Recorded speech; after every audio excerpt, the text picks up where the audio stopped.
My brother went to rehab when I was 14 and then came back 7 months later. We got close until about another year later when he passed away in a car crash, soon after parents' divorce.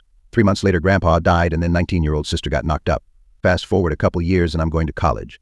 Dad has a stroke and paralyzed in the left side of his body. So I come home to take care of him, only to find out that I am incapable of doing so alone at 18. So he moves to Oklahoma and I can't go back to my other school cause of financials. A couple years later, I was 20. On the same weekend, both my parents got married to another spouse, without telling me. Either of them. A year later, my girlfriend of 4 years breaks up with me, someone who lived with me through most of it. I am 21 now. That's my short story. Throwaway account. I am in a spiral now. I think of ending it almost every week. Recovering alcoholic. Living in a foreign country where I don't speak the local language. I am trying, but it's really hard. It's been almost 4 years now. I can't go back because there's almost nothing left for me. The only person from home I rarely talk to is my sister. We exchange a text or she checks up on me every couple of months. Like all expats, I can't stay unless I have a job and I am tired of my work. I do enjoy it from time to time, but it's mentally demanding and I feel like I am losing all hope. I have managed to make it 10 days tops before I drink. That's the only way I can curl up and cry. I don't want to do this anymore. Wish I can be on a farm somewhere. I make enough to pay the rent, bills, Netflix, and all other shit that comes with it, but I would gladly live for less. I want to live somewhere near the coast where I can have a small diner and I can wake up in the morning and serve coffee, eggs, and toast to people. Make little, spend a little, get a dog, read a book as I go to sleep. This is the first time I've managed to write this, and it's a Tuesday morning that I started by pouring whiskey and coffee. Every day is a struggle and it's only getting harder and I don't see a light at the end of this tunnel. I have a wallpaper on phone with the poem from the Gray once more into the fray, into the last good fight I'll ever know. Live and die on this day, live and die on this day. Probably going to be buried, but whatever. Good chance to get shit off of my chest. By all measures, I've had quite a privileged life, given that I come from a working-class family. Hell, I even made it into an amazing private university. Coming from a time and place where the people at the food bank would occasionally give us more than the other people since we were so poor. I really can't complain. But my God, these past few years have been difficult. College, while I've been immensely privileged to attend, has also been utter shit. And it's not the university, it's life circumstances. During the time that I've been in college, my own health has deteriorated quite a bit. Chronic diseases are a bitch, to put it mildly. This has made it incredibly difficult to manage school. And because I can't afford enough tests to get an official diagnosis, I've gone through 4 years of college with zero assistance, even though I would be entitled to it. Though reasonably, the doctor that I see and I both know that I have EDs and likely fibromyalgia, as I have virtually every symptom of both, and they both run in the family. My mom's health has also steadily gone downhill. My stepdad was hit by a car on his way to work, and was lucky to survive. The doctors had given him about a 10% chance of living and not being a vegetable, but he suffers from a severe TBI. My uncle very unexpectedly dropped dead last year. I'm just so fucking tired of life being an uphill battle constantly. I'm tired of being in chronic pain. I cannot remember the last time that I was pain-free, excluding those times that I've had too much to drink. And it just gets worse every year. And I'm a young adult with decades of life ahead of me. I have to say I'm really not looking forward to the future. This happened to me at university a little over a year ago at the end of fall semester. There was a girl I had met the previous semester spring in a literature class, and at first I didn't take any notice to her. She sat right next to me, and the first day I saw her in class, the teacher said her name during roll call. It was a small class of about 15 students and asked where she was from, and she answered St. Petersburg, Russia. This immediately caught my attention because I have an interest in Russian culture history. But I had this mentality that she was way too beautiful for me, so I just nodded my head and thought to myself, don't even think about it. Not in a million years, man. I knew she was out of my league, so I didn't think about trying to talk to her. However, as the semester went on, she would lean into me and point to a word in a book we were reading and say, "What's this word?" and I would whisper the answer and try to give her a synonym so she would understand. We then got put into a group of 5 people for a short writing assignment. She and I started to talk a little more, and then one day after the assignment was over, she asked me for help with something for another class. She just needed me to proofread an assignment that she had fully written, since English was not her first language. Afterwards, she wanted to go get something to eat at our school's food court. After this day, we would get together after class at least once a week and got to know each other a little more. She would honestly talk to me in a way that made me believe in myself. She was so encouraging and listened to what I had to say, and I would listen to her. The conversations we had were so real, open, and honest. They were almost intimate. Anyway, summer came and we texted sporadically, and I was certain I would never see her in person again. Fall semester started up, and it was really shitty. I hated my classes, and the first Thursday of the semester my mom ended up in the ER for a possible mini-stroke. Whatever it was, she is fine and didn't suffer any permanent damage. The next day, Friday, I woke up and saw on my phone that she had texted me about an hour before I woke up. I silenced my phone at 10 p.m. every night. She wanted to get together when we had a break-in between classes. We set up a time, and when we met, she gave me a big hug and we caught up on everything that happened throughout the summer. We would get together again at least once a week, and then in late September she told me she was transferring to another school, which was just in the next town over, but I knew our days of getting together were limited from that point forward. We didn't see each other too much throughout all of October and the majority of November. After Thanksgiving break, we started getting together at school in the evenings after I got off work at 5, and we would be in the library until it closed at midnight. She would ask me to keep her company while she worked on an assignment, and I would ask the same and she would comply. She would sit really close to me and rub her leg against mine and lean into me so close I could smell her perfume. One night we went to Denny's just to get hot chocolate, and I didn't get her home until about 2 a.m. I cherished every one of these nights that we spent together in the library as they were happening because I knew they would not last. I knew once she went to the other school she would meet someone different. Someone who was a bit more confident than I am. Someone who had better aspirations. We got together a few more times this semester after she transferred, and one night she dropped it on me. There was a guy she met at her new school that she really liked, but she didn't think or know if he felt the same about her. I was gutted. I finally asked her out for Valentine's Day and she actually said yes. I don't know why. We went to a pizza place in my hometown about 8 miles away from our schools and we spent 2 hours there just talking. She told me stuff about her past that I don't think she would just casually tell anyone. At the end of the night, as I was dropping her off at her place, I told her that I didn't know how this guy she met felt about her, but that I really enjoyed the time we spent together outside of school and I would like to do it more. She knew what I meant and she just said good to know, got out of my truck and walked to her apartment. And that was the last time I ever saw her. She texted me the next day and said she did not feel the same, and she was going to tell the other guy how she felt about him. I wished her luck and accepted it. For all I know, she might be married to him and they may be expecting their first kid by now because that's how it works where we live. Looking back, I do not miss that last night we spent together on Valentine's Day, but I do miss the nights in the library because I knew to hold on to those feelings and how she made me feel when she needed my help on an assignment and I was the one to provide the help. I really truly hope the guy she liked did not turn her down and I hope she is happy. Start of high school, I attend an all-boys school. Said school has the occasional social with other all-girls schools. I met a bunch of girls at one of these events who eventually formed a friend group with myself and a couple other people. I fall for one of these girls. We dated once. She wasn't feeling it and decided we're better off as friends. She moves on, dates another guy in our friendship group. She doesn't speak to me much after that, if at all. No big deal, moved on, talked to other people. 2 years later, I get a message from her telling me that she and her boyfriend had split up, and she wanted someone to vent to. On one hand, I was sad for her, on the other I was cheering because the guy she was dating was a massive dick. Anyway, she invites me around to her place. She vents and I listen to what she has to say. We spent the entire weekend essentially rekindling the friendship we had before we had that date, and we became quite close. It got to the point in our friendship where we'd sleep in the same bed, hang out as often as we could etc. Hell, her mother thought we were dating when we said no we weren't. She asked if I was gay. Nope, not that either. So on the outside to others we essentially looked like a couple. I'd be lying if I said that I didn't hope it was true, but I never really made an effort to speak about it because it would have jeopardized something I worked hard at fixing. Over the course of 7 or so years, she'd go through some guys, get pregnant a few times, and I'd be the only person she'd come to for help.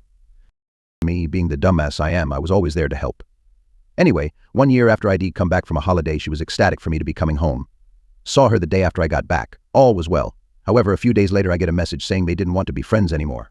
I was pretty taken aback. After so many years of friendship, she's just decidedly thrown it away.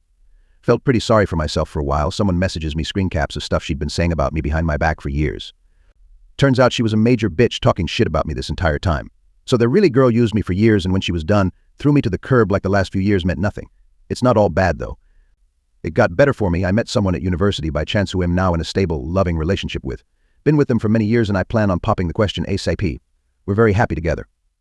I was relatively privileged growing up in that my parents were just alcoholics instead of alcoholics and meth heads.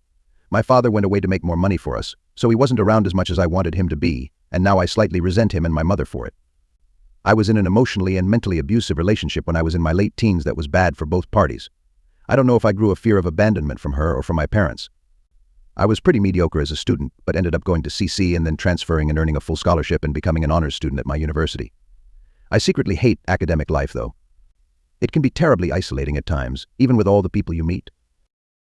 I started doing Addy and Oxy and drinking alcohol when I got to college too. I can't really tell you why that I do those things.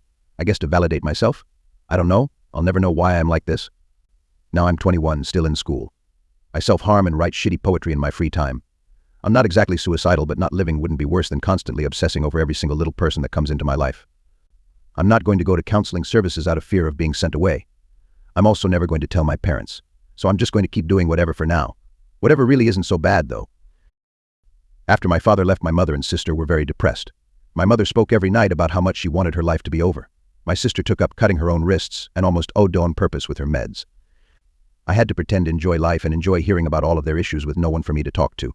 I thought about ending it all often, but couldn't abandon my family like my father did. It was at this time I started working with my grandfather.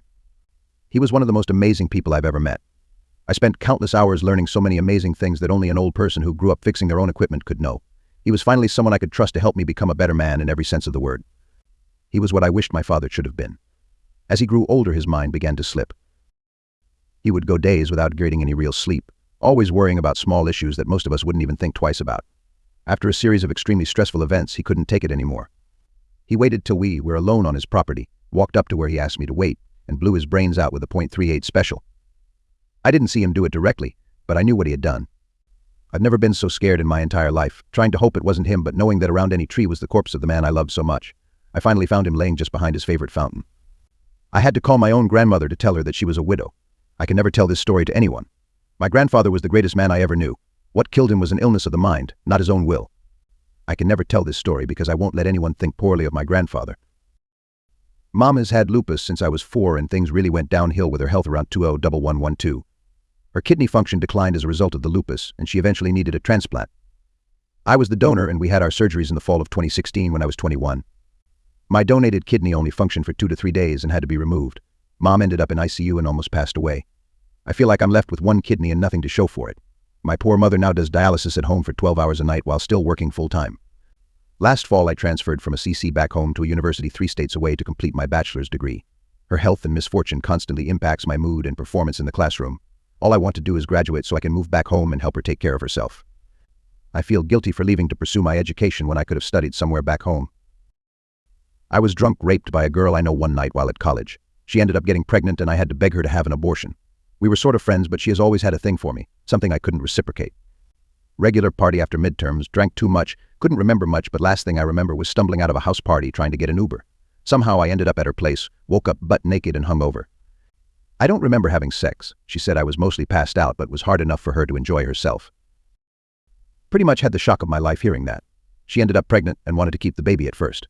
I felt given the situation I could never fight legally to prove that I was raped, and yet somehow impregnated her, so I never told anyone. Not a close friend, not anyone. She felt a baby was a way to get us together and all that crap about she loves me, she did this for us, that I enjoyed at HCAC, etc. I begged her to get an abortion, had to pay my half of that, but by the end of that abortion day I ran out of her life and avoided her like the plague. This is my story. December of 5 years ago in DC, I got a letter in the mail from a girl that I used to date before I moved back to my new state. She told me that she had gotten pregnant before I left and that she had a daughter. I went to see them immediately, fell in love. She allows her mother to live with her. When I got back, I immediately dropped all of my classes my senior year, about 16 shy of graduating, packed up what I could, and drove about 2,000 miles to live and start life with them. When I met this girl while dating her, she had moved across the country to get away from her mother, who had gotten really religious after her husband committed suicide. I don't know why he committed suicide, but I think she may have gotten mentally unstable and needed something. Not for me to judge, but it gave the girl I dated so much anxiety she had to leave.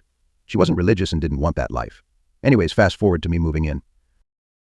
When I got there, it was almost like a 180. She had her mom living with her and her mother was a heavy religious woman, and she immediately was in shock when I showed up. Over the next 2 weeks, I spent a lot of time with my daughter while trying to fend off her mother. It was a constant battle. I was 22 and minuscule things like watching the show Friends would be met with, "Why are you watching that? That is so sinful. You're full of sin." I had to keep my calm. My father was never there for me and I was a product of divorce and a lot of court battles, so it's sensitive for me as I never wanted my child to ever feel that pain I went through. My birthday was mid-January and I was told that I could not have a Corona in the house on my birthday because alcohol is sin. Keep in mind my daughter's mother is 4 years older than I am. The mother of my daughter was constantly going through panic attacks, crying episodes, and just being torn in different directions. She had been feeling guilt because she now was forced to take on religion with her mother, but at her core it was not her. She wanted to have a glass of wine at dinner, wanted to watch some TV shows every now and then, but her mother always guilted her when she did and made her do religious things to stop it. I never wanted her to go against her mother ever. That isn't right. I told her that I want to do what's best for our daughter. Her mother wanted me out, which hurt, but nothing I can do about that. She eventually got her wish, guilting her daughter ultimatum into telling me to get out. I knew my daughter's mother did not want me out, but it happened. It was on a Wednesday and said I needed to be out by Thursday night. Thursday was my first new day at my new job. I spent the next 2 days living out of my car and showering at the local gym, while kickstarting my new career. $15 HR, chicken scratch. I finally found a new place that Saturday was not nice but all I could afford. I was sad. I really wanted to see my daughter. I finally arranged to meet them 30 miles away at a restaurant. I was overjoyed, got to see her, hold her again, so happy. This wasn't ideal, but I can finally get in a cadence of seeing her. As I left, on the way home, my daughter's mother texted me and said that this just could not work. Nothing else. I have not heard from her in over 5 years, despite my efforts. I am torn as I can't take her to court. I remember how I used to feel and how much pain I was put through with my father. To this day, I am always here. I still would drop anything as soon as that girl needed anything, even though it's been 5 years, every single day. Call me tomorrow and say you need 3,000 for braces, and it's no question. I have worked very hard to a 6-figure salary in these years, went back to school to get my degree, have gotten numerous certifications to get me where I am. I have saved enough, and have included that little girl in my will. I just want to call one day to come back and see her and to be her father. I would give anything for that. I've mentioned various bits of this on Reddit, but I don't tell anyone IRL. I had a very physically abusive childhood. My stepdad would ensure that I lived in absolute fear from the ages of 4 till 11 when he finally left. But you never really stop fearing a person who has left when they've forced so much trauma on you during your early years. When I told my mother about the abuse, she said she didn't believe me, but later told me that she knew the whole time. She just didn't do anything about it. I moved around the country a lot during these years too, so I never made friends. I never learned how to connect with people. Once I hit secondary school, I was an emotional shut-off. I barely spoke, and I made my best efforts to just be alone. Of course, this only makes you a target for bullies. School staff didn't do anything despite witnessing the acts. My mother at this time was a speed drug, not racing addict, and spent a lot of time either dealing the drug or sleeping with random guys she found. She would often say she had to relieve the stress her kids force upon her. The only solace I really had was sitting alone in my bedroom in a falling-apart, grimy house. Occasionally, some people at school would attempt to befriend me, but I was so untrusting by that point that I assumed every social interaction was a trick. I lived in a constant and deep depression. I never went out to have fun. I only ever had pens and paper for entertainment. Once school was finished, my mother often used me as a drug mule. Saying no to this only made my life harder. At 19, I had the opportunity to escape from that life, but I had no life skills and struggled a lot for a while before eventually getting on my feet a bit. I now have my life together, with a job I like and a good income. However, socializing is still a huge task for me. Even slightly trusting a person doesn't come easy to me. Some people know that I had a rough past but don't know the extent of it. I tell people that I have my own coping mechanisms and that I left it all in the past, but this is false, and I will still fall into a deep depression at times. Panic attacks are also somewhat frequent. However, the worst part of it all is that I am unable to cut my mother completely out of my life. I have confronted her about everything, but she will deny it, and even turn it around on me. Yet I cannot cut off the avenues of contact. I will even visit her every few months to keep the peace and act like everything is fine and happy. Any attempts at cutting her out of my life just leads to another panic attack and immense guilt. Maybe it's because she was the only real constant, even if a terrible one, in my life. I find that it helps me to share this every now and then online, but I don't share with people I know because I don't want the pity. This was when I was a little kid. It was only me, my mom, and my brother who was dying. Dad left us because it was too much responsibility to take care of us. I loved my bro. He would always be there, even in the moments when we were living with our crazy aunt, and she used to hit us and locked us in a dark room. When my brother died, I had nothing to remember him by, except his TMNT toys that I would play with them all day. I didn't have a photo of us because when we moved to a new city, we got mugged and lost a lot of things among that boxes with photos of us. One day, while I was playing with my bro's toys, I managed to open a TMNT lunchbox, and there it was, a photo of my bro, his toys, and me. I was as happy as a little kid could get. I showed it to my mom, and she also got happy. She grabbed the photo and went to make it bigger. A couple days later, my mom got back with a huge-ass envelope. When she opened the thing, it was a giant version of the photo, only that it was the toys and my brother. When I asked where was I, she gave me the strip of the photo of me that was cut up and told me, "This is to remember your brother, not you." I went to my room while holding the cutout, went under my bed, looked at my cut of self, and started crying and kept repeating over and over again, "I love you, I love you, I love you." I worked in a dog grooming shop for about 5 months as a large dog bather. As you can expect, I worked with a lot of dogs, big pups, anything from Malamutes to Labradors to Labradoodles. God, Labradoodles are such a pain to take care of. You get the picture. At the time, I was in a dark place, mentally. I had been suspended from my college for having extremely poor grades, multiple suicide attempts under my belt. I needed to pick me up, and this job was perfect. Every day I'd come in, and there'd be a dozen or so dogs that just wanted to love on me for a bit. It was really wonderful. There was Spud and Ranger and Wrangler, Tuxedo the poodle, beautiful coat, and so on and so on. I only ever had one bad experience with a dog who was a rescue from an abusive home. Fresh rescue. I digress. I really loved this job. After the 5-month mark, my depression came back full force. I wasn't making enough money to afford rent. I still lived with my college roommates, and GF at the time was doing very well in school. I felt like such a disappointment to them and my family, who had helped me so much just to get to school in the first place. I couldn't sleep at night, and then I couldn't get up in the mornings to go to work. I lost all motivation. They called me after my 5th no-show. They gave me so much leniency. I will always be grateful for how many chances they let me have to let me know that it was over, and I wouldn't be working for them anymore. I was devastated because it was a Thursday, and that's the day that Wrangler and Monroe come in, 2 Labradoodles. They're the sweetest boys, and even though they took 5 hours total to bathe, it was so much fun and just made my entire week. I was excited to go in that day. It's one thing to disappoint your family and friends. To me, it's a devastating, debilitating feeling. It's another to let down a dog, a being that has unconventional and unending faith in you. I haven't seen them since. I haven't seen any of my dogs. I don't even know if they miss me that much, but I sure as hell miss them. That job gave me a lot of hope, and I squandered it. About a month later, I was committed to a mental hospital, and I'd like to say it's gotten better. It hasn't really. I had a GF 5 years ago when I was around 17 years old. She was one of my classmates and I really loved her. Unfortunately, back then I didn't know she had some issues and was bipolar apparently. She was lying to me about many serious issues and I was very supportive, and it emotionally destroyed me. Let's not talk about her mood swings. She lied to me about fighting her mother at home every day, being raped by her father when she was really young, and many other serious things.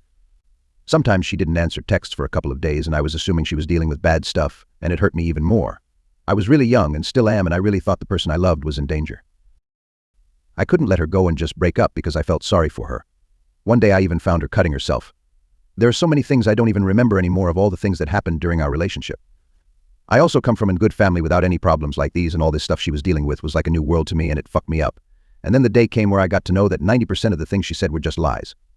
I can't explain what I felt during all this time. I cried so much and even went to therapy a couple of times. 5 years later, I haven't dated anybody yet since then.